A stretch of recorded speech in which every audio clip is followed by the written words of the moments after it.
Hi guys, Dr. Lovett, Lovett Family Chiropractic and Wellness Center. I wanted to make this video to talk to you about some movements that you should be really careful of or potentially even avoid when you do have a disc injury, particularly in your low back. And the first one is bending. Okay, bending puts a lot of stress on the low back, and I'll show you how it works. So here's a model of your spine. This is the front part of the inside of your low back, right? Imagine your stomach is right here. This part off the back, that's the part that you can feel right underneath the skin. The yellow part, this is your spinal cord and the nerve roots. Now imagine if you bend forward, that puts a lot of stress on the front part of the disc. And I think of it like an ice cream sandwich.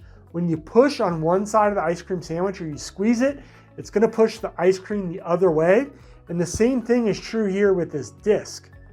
That disc is pushing back onto the nerve.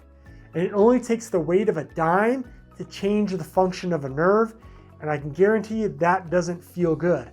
Because when we have a disc injury, the outer wall of the disc is injured, and the inner part, it's called the nucleus, that nucleus will push through and push out onto the nerve root. That does not feel good. Another thing fairly similar that can put a lot of stress on the disc is getting in and out of the car. And for the same reason, when we're contorting our body to get in and out of the car on a normal everyday basis, it doesn't seem like that big of a deal, and it's usually not. However, when we have a disc injury, that disc can push back onto that nerve root when we're getting in and out of the car, so it's important that we're really careful. All right, the next movement that can put a lot of stress on the disc and really aggravate your low back if you do have a pre-existing disc injury is twisting.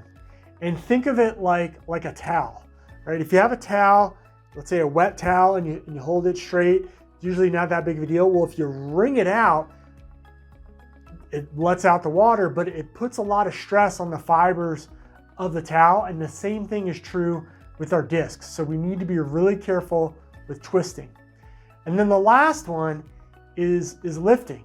And that could be something as simple as, just lifting things around the house. It doesn't have to be anything super heavy. It could be a gallon of milk, a moving box, case of water.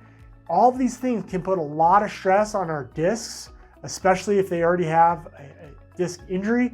So we need to make sure that we're really, really careful with those.